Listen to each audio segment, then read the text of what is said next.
So thank you very much for inviting me to this great meeting. I'm really looking forward to share our data on the analysis of T-cell immunity and development of a peptide-based vaccine to combat COVID-19 with you. So my lab is in non-COVID times focusing on the development of peptide-based cancer immunotherapies, especially cancer vaccines. And these vaccines are based on HLA-presented tumor-associated peptides, as they are presented on tumor cells and differ from normal cells. And usually these tumor-associated peptides are then recognized by tumor-specific T cells, which leads then to the destruction of the tumor cells. And usually we use these HLA-presented peptides to develop cancer vaccines. So we have the possibility to synthesize these peptides in the lab and use them for vaccine composition. The vaccine is then applied subcutaneously into the skin of the patients, where the peptides are uptaken by antigen-presenting cells, followed by priming of T cells by these antigen-presenting cells in the lymph node, and subsequently proliferation of peptide-specific T cells that then could recognize the respective tumor peptide on the cell surface of a tumor cell and destroy the tumor. So this is what we have done before the COVID pandemics. And with the arising of the new virus, we decided to focus on the development of such a peptide vaccine for the induction of SARS-CoV-2 specific T cells for COVID-19. So this is based on the knowledge, and I think you all are aware that T cells play a central role not only in the defense of cancer, but also in the virus defense. Here we have CD8 T cells and CD4 T cells that play an important role, while CD8 T cells could directly lyse virus-infected cells and act as memory CD8 T cells. CD4 T cells have even more responsibilities, so they also act as memory, as a memory pool. They could activate and support CD8 T cell response by cytokines and cell-cell contact, and very importantly, they could improve the antibody production by B cells, also by cytokines and cell contact. And it was also shown that CD4 T cells are able to directly lyse virus-infected cells. So based on this knowledge, we started, I think, in the early February 2020 to think about T-cell immunity in SARS-CoV-2. At this time, nothing was known at all, but we had some information about previous zoonotic coronaviruses, SARS-CoV-1 and MERS-CoV, that could be found in the literature, that showed us that T cells seem to play an important role in coronavirus infection, as it was shown that CD8 and CD4 T cell responses actively contribute to viral clearance and prevent severe pulmonary pathology in SARS-CoV-1, while antibody responses can enhance or even trigger severe illness. Furthermore, there was early upcoming data that virus-specific memory T cells persist for several years after infections. There was one paper published in Nature that showed SARS-CoV-1 specific T cells even 17 years after infection in convalescent donors. And based on these data, we decided to analyze the role of T cells in SARS-CoV-2. And to start this project, the first important question was which structures of SARS-CoV-2 can be recognized by T cells? So what are the T cell epitopes of SARS-CoV-2? To answer this question, we performed computer or algorithm-based prediction of potential T-cell epitopes covering all viral proteins and the most common HLA allotypes in the European population. Based on this prediction, we then got 100 CD8 potential CD8 T-cell epitopes for the 10 most common HLA allotypes, and we further added 20 broadly applicable HLA-DR peptides that were predicted to bind to multiple HLA-DR allotypes and were thus broadly applicable. To now prove that these predicted peptides were real SARS-CoV-2 T-cell epitopes, we analyzed a large cohort of COVID-19 convalescents and screened their blood for T-cell responses against these peptides. Based on this analysis, we were able to identify several dominant and subdominant SARS-CoV-2, CD4, and CD8 T-cell epitopes. And we were able to show that T-cell responses against these T-cell epitopes were also present in convalescents that had no antibody response. So convalescents that were seronegative. We further could show that the diversity of T-cell response, which means the broadness of a T-cell response and the number of different epitopes that are recognized by one donor was associated with the mild course of COVID-19 disease, while the intensity of T-cell responses could not be correlated with disease outcome. We further, and in the beginning, screened just for a negative control.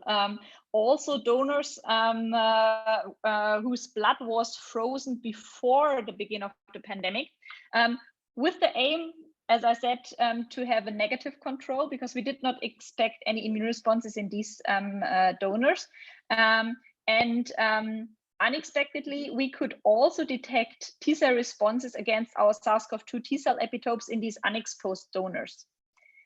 We were able to detect these T-cell responses against our so-called SARS-CoV-2 cross-reactive T-cell epitopes in 81% of all unexposed donors. And we could show that these T-cell responses are based on similarities of our SARS-CoV-2 T-cell epitopes to common cold coronaviruses, based on so-called heterologous immunity and cross-reactive T-cell recognition.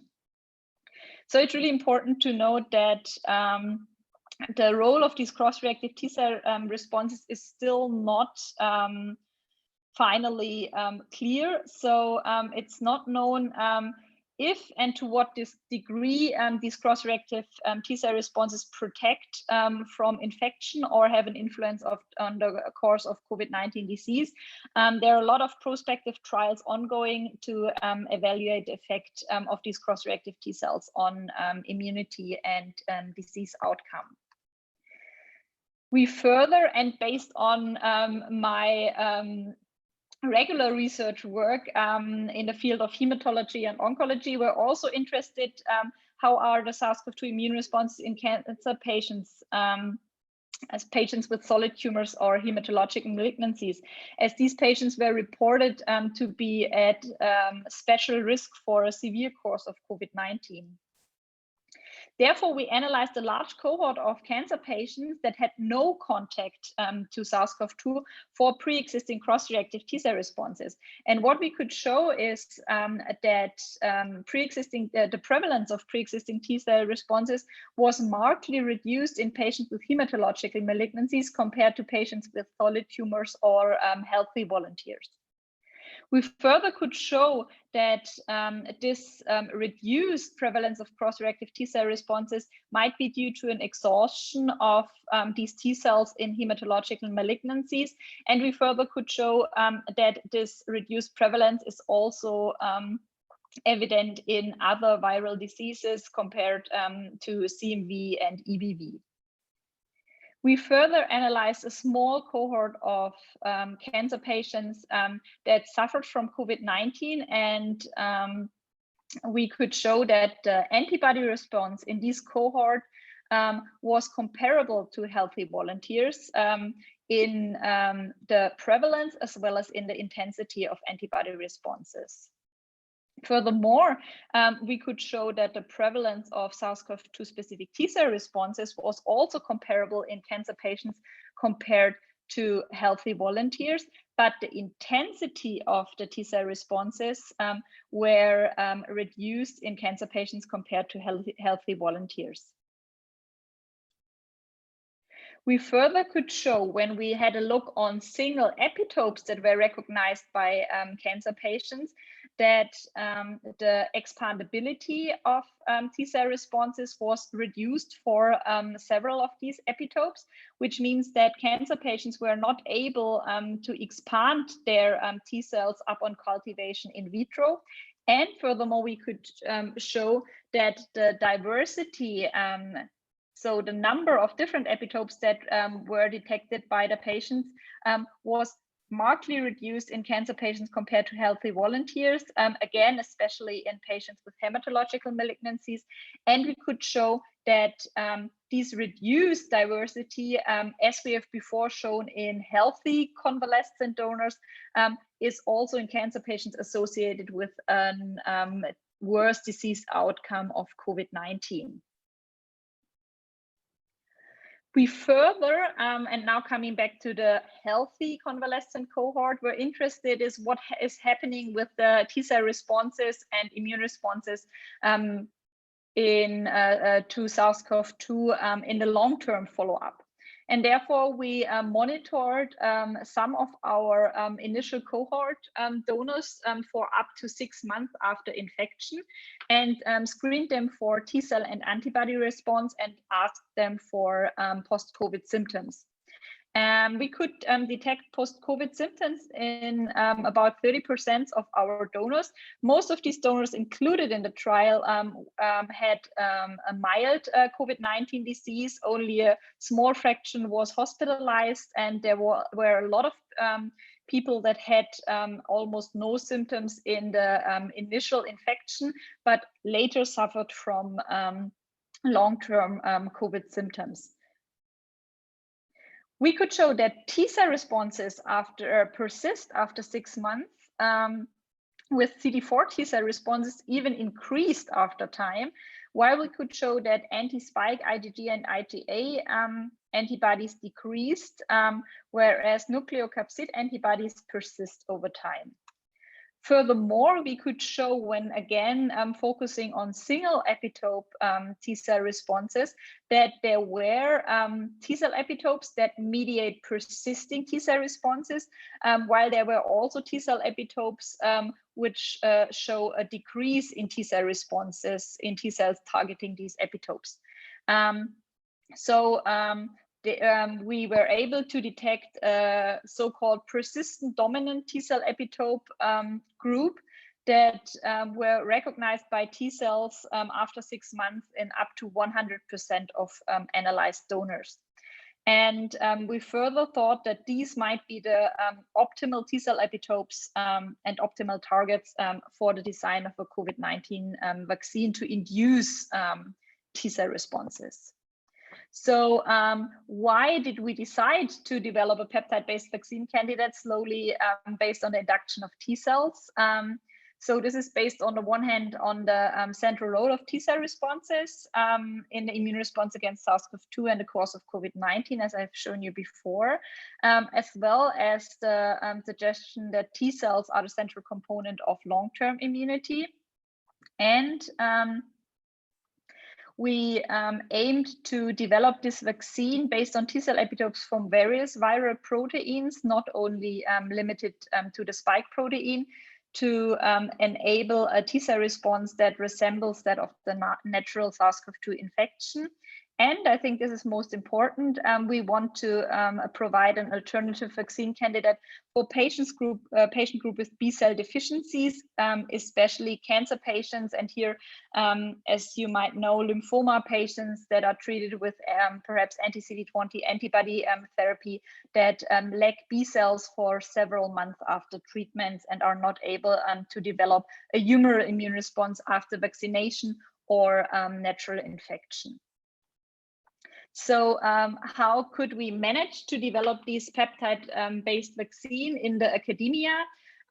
So we have a preclinical development department for immunology, where we do all these preclinical analysis, which I showed you before, where we could do the vaccine design, and we have the option to produce peptide vaccine products in GMP quality to evaluate these vaccines in clinical trials.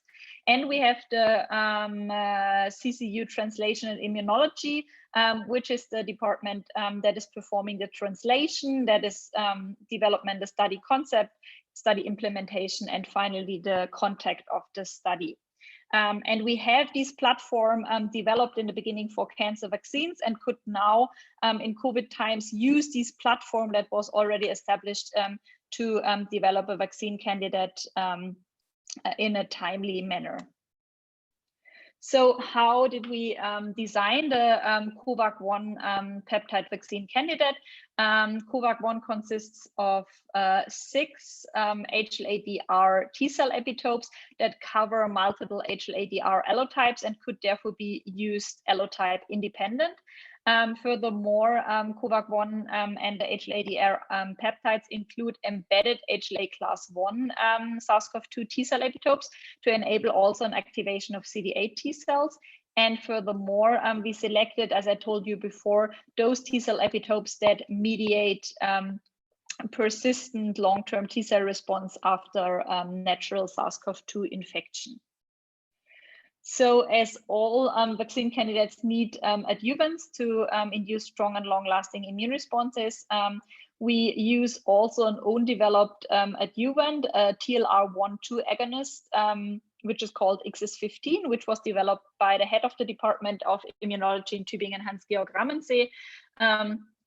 The vaccine and the peptide and the adjuvant are emulsified in an oil emulsion with montanide.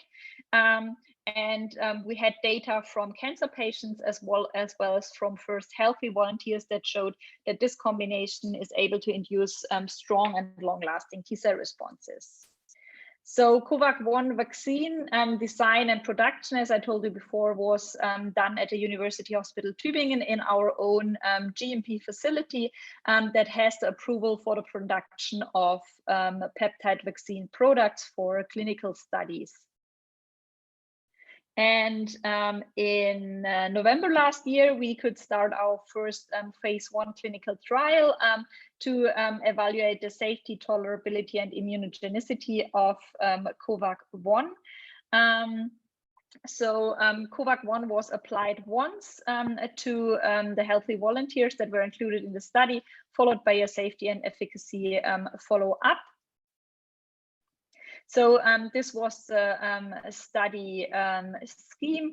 In the first part, we included young and completely healthy adults aged 80 to 55.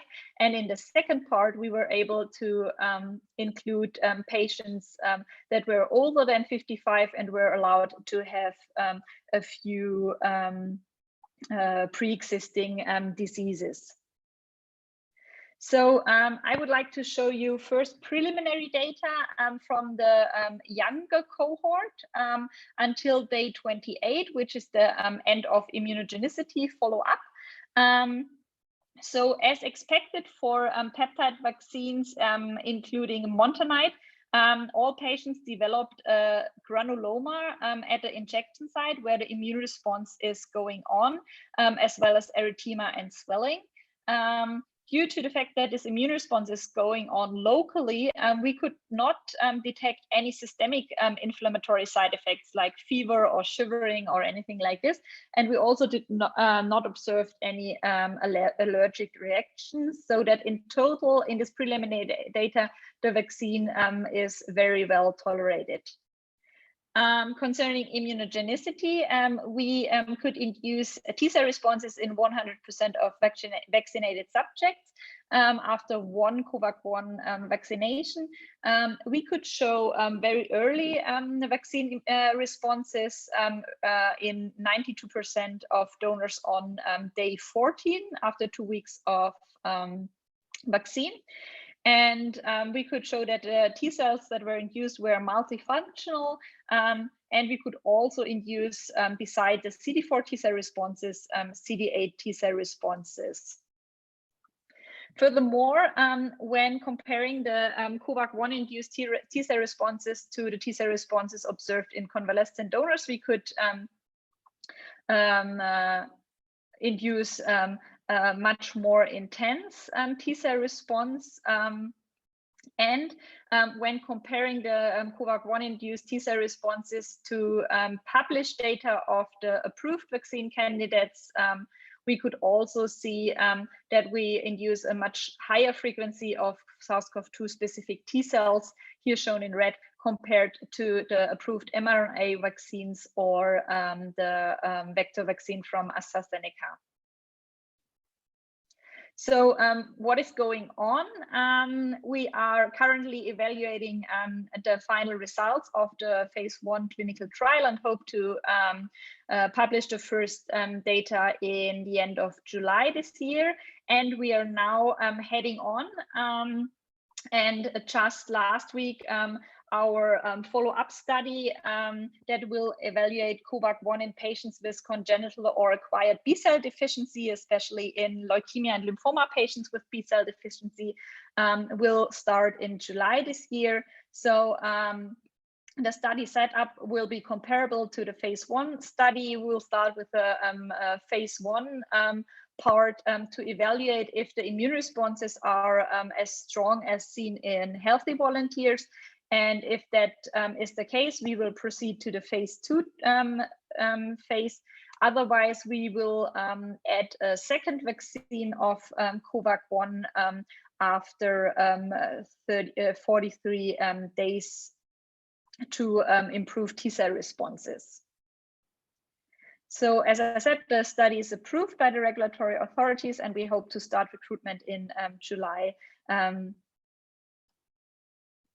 With this, I am at the end of my talk. I would like to thank you for your attention, and I would like to thank all the people involved in this project from the Department of Immunology as well as from the Translational Immunology and especially my group, which worked in this last year I think more than double to still work on the cancer projects and add the work on COVID-19. Thank you, and I'm happy to take questions. All right, Dr. Walz, thank you very much for that very exciting talk. This is very impressive. I think it's so important to have a T-cell vaccine, something, you know, only now happening. So this is important. So I had one technical question. I'm curious, when you are vaccinating with these peptides, with the adjuvant and everything, this formulation, the peptides are free. They're not coupled to anything. They're soluble peptides, just with, yes. with adjuvant. Yes, so they're completely free. They're not modified. So it's just they are 15 amino acids long, and yes, they are in a water solution, and we then add the montanide as oil solution to get the emulsion.